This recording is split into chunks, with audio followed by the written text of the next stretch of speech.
नमस्कार मित्रांनो. व्हिडिओ बनवण्याचं कारण म्हणजे खऱ्या अर्थाने आता पुरावे नष्ट करण्यास महाराष्ट्र सरकारने सुरुवात केलेली आहे.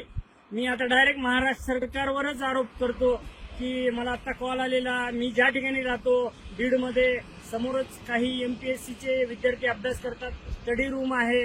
त्या ठिकाणाहून मला फोन आलेला व्हॉट्सअपला की सर काही 4-5 माणसं आपल्या घरात घुसलेली होती काल आणि लॉक तोडून आतमध्ये घुसली होती आणि नवीन लॉक बसवण्यात आलेला आहे आपल्या घराला आणि काहीतरी घरावरती चिटकवलेलं सुद्धा आहे माझ्या नोटीस घरामध्ये. तर नोटीस जर चिटकवायची असेल तर माझ्या घराचं लॉक तोडण्याचं कारण काय?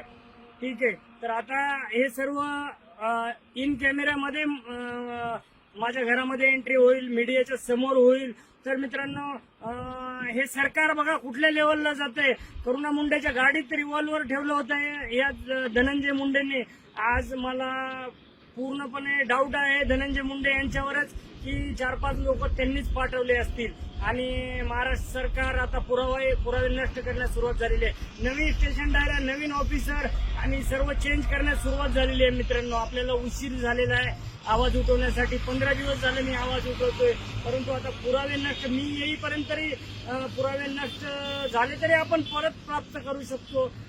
तर मित्रांनो, माझी आता मागणी आहे. मी उद्या पुण्यात येणार आहे, एअरपोर्टला पुणे येथे एक छोटीशी पत्रकार परिषद घेणार आहे त्या ठिकाणी. त्यानंतरच मला महाराष्ट्र सरकारने आणि महाराष्ट्र पोलिसांनी, बीड पोलिसांनी अटक करायची आहे आणि मला संरक्षण द्यायचं त्या ठिकाणाहून. पुण्यावरूनच मला घेऊन जायचं बीडला, कारण मला आता धमक्या येत आहेत जीवे मारण्याच्या. तर चला मित्रांनो, हा व्हिडिओ होता. हा व्हिडिओ शेअर करा.